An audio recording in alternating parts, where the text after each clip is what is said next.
이사동 재개발 사업 설명회 사회를 맡게 된 강호범입니다. 감사합니다. 오늘 개최하는 사업 이어서 태평 이사동 민정자 재개발 추진위원장의 인사 말씀이 있겠습니다.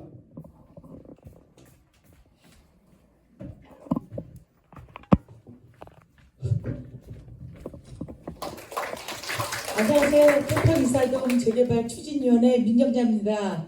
참 이렇게 또 여러분들을 이 자리에서 뵙게 돼서 너무 반갑고요. 사실 그 6년 전부터 2019년도죠. 2019년도에 작은 숫자들이 모여서 재개발을 위해서 그때는 이제 도시재생으로 저희 지역이 포함되어 있었잖아요. 그래서 도시재생 결사반대 태평 이사동을 전면 재개발하라.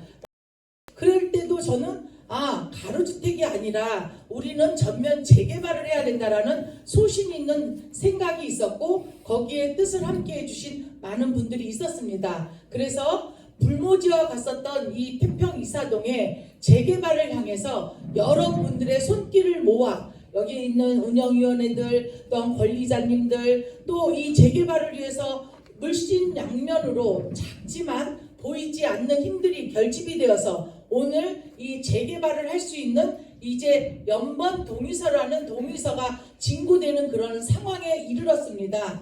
그리고 앞으로도 여러분들이 중심이 되어져 아파트를 짓는 그날까지 갈 겁니다. 6년을 한결같이 온 것처럼 앞으로 포기할 일 없이 그 다음에 아파트가 지어지는 그날까지 뚝심 있게 해낼 자신은 있습니다. 그런데 이제 어떤 일이 있었느냐 조금 말씀드릴게요.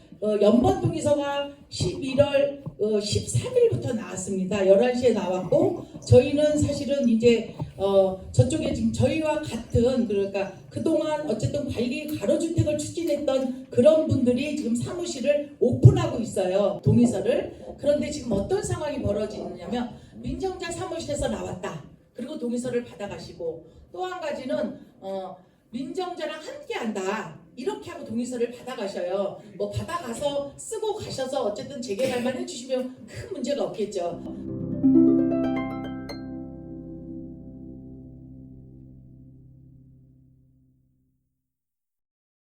그런데 이제 어떤 일이 있었느냐면 어떤 관리자 한 분을 제가 직접 만났어요.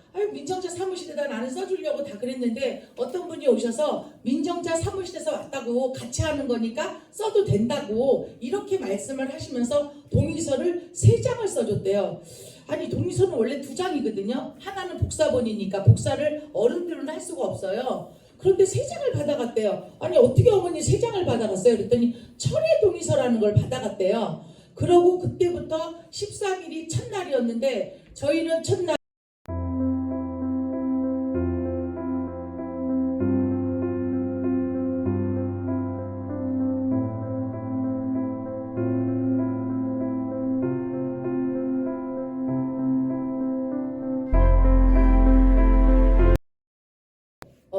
철회 동의서에 대해서 좀 말씀드릴게요. 철회 동의서는 내가 쓴 동의율을 없애는 거예요. 그런데 그분들은 어른들이 철회 동의서가 뭔지도 모르는데 3장씩을 다 받아갔다는 거예요. 사실 그 소리를 제가 들을 때 저도 약간 좀 마음이 불편했어요. 그래서 저희는 수요일날 13일날도 뭐 그런 거 그래도 철회 동의서 받는 거는 아니지. 그쪽이 되면 뭐 그쪽이 입안을 하겠지 이 생각을 했어요. 그 다음날 14일날 또 여러 군데서 전화가 와요. 야 용인까지 사람이 와서 철회 동의서를 받아갔대. 이런 얘기가 또 들려요. 그래서 제가 그 얘기를 들으면서 야 그러면 우리도 받아야 되지 않냐 라는 관리자분들의 그 애절한 마음을 제가 알잖아요. 그래서 저도 금요일날 그러면 우리도 받읍시다 하고 금요일날 받은 거 제가 갖고 왔어요. 금요일날 토요일날 받은 이게 철회 동의서예요. 제가 이름은 안 보여드리지만 여 받은 거 10몇 장 있어요. 그리고 나서 저희는 어떻게 했느냐 내가 민정자한테 써주려고 그랬는데 저쪽에서 그냥 같이 해서 써도 된다고 해서 써줬어. 그런 분들한테는 자세히 설명을 드려서 철회 동의서 받은 거는 있어요. 요거는 그런 얘기를 안 드리고 저쪽에서 받으니까 제가 받은 겁니다. 그래서 이런 부분은 사실 저도 순간 제가 좀 이런 잘못된 판단이죠. 그래서 제가 이 시간에 여러분들 앞에서 분명히 제 사죄를 한번 드려야 될 것 같은 생각이 들었어요. 그래서 저희는 그 시간 이후, 토요일 이후부터는 철회동의서를 전혀 안 받았어요. 그리고 받은 이 철회동의서는 지금 이 자리에서 제가 찢어버릴 겁니다. 그래서 제가 이 부분에 대해서는 분명히 말씀드리지만 이거는 분명히 해야 되는 부분입니다. 그래서 이 철회동의서는 제가 분명히 폐기할 것이고, 그 다음에 철회동의서는 이 시간 이후부터는 전혀 받지 않습니다. 무엇을 하더라도 지금 저희가 6년을 버텨온 그 씨앗은 정직과 신뢰, 투명성이었어요. 그래서 이 부분에 대해서는 제가 진심으로 여러 권리자 앞에서 사죄드립니다. 이 철회성 동의서 받은 부분에 대해서는. 그래서 이 부분에 대해서 너그럽게 한 번만 이해해 주시고, 이 시간 이후부터는 이런 불법이나 이런 이것도 어쨌든 저도 욕심이 있었겠죠. 분명히 권리자분들이 믿어주시고 저도 이 일을 만들어야 되는, 그러나 이거는 아닌 것 같습니다. 그래서 제가 이 시간에 사죄 말씀 드리려고 요거는 제가 다 가지고 왔습니다. 정말 죄송합니다. 제가 시간 관계상 계속 오는 전화를 전부 발치를 해서 4가지로 묶어놨습니다. 그래서 이제 귀한 시간을 내주신 것도 맞지만 또 너무 지루하면 불편할 것 같아서 이해를 돕고자 좀 만드는 거예요. 자, 이거 좀 넘겨주세요. 자, 1번 소규모 정비 구역, 그러니까 소규모 사업과 이 새마을권 재개발의 차이가 도대체 뭐냐. 동의서는 나왔는데 그거에 대해서 구체적으로 구별하기가 어렵다, 이렇게 말씀해 주셨어요. 그래서 제가 이제 말씀을 드리는 것은, 원래 도시 재생안에서는 할 수 있는 사업이 재개발 사업은 안 됐었어요. 안 됐다고 포기했으면 오늘의 이 재개발 사업은 절대 없었을 것입니다. 그러나 저는 뚝심 있게 이 일을 만들고 찾아왔고요. 소규모 정비 사업이라는 것은 태평 이사동이 86,000평이에요. 86,000평을 3개로 쪼개서 3단계, 1구역, 2구역, 3구역. 지금 86,000평 중에서 86,000평을 다 이발한 거 아닙니다.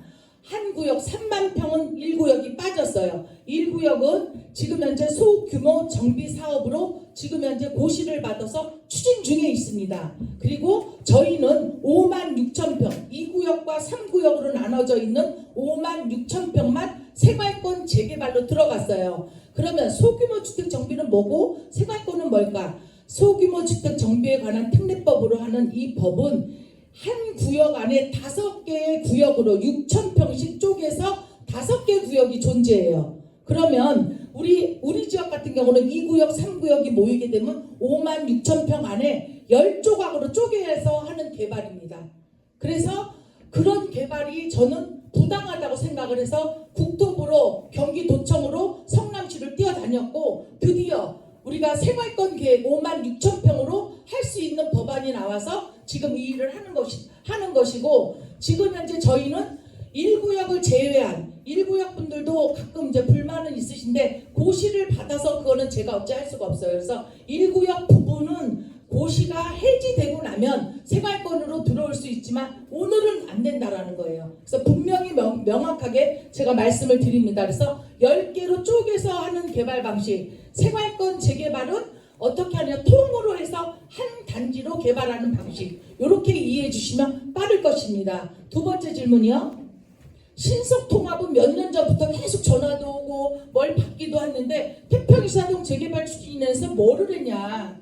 사실 제가 아까 말씀드렸죠. 태평이사동 재개발 추진위원회는 재개발을 할 수가 없었습니다. 없었지만 그 씨앗조차도 없으면 재개발을 전혀 할 수가 없었겠죠. 6년 동안 재개발의 방향을 도로, 시로, 국토부로 쫓아다니면서 시위도 하고 때로 몰려가서 시장 면담도 하고 해서 이걸 만들어냈기 때문에 저희는 여러분에게 동의서를 받을 이유가 없었어요.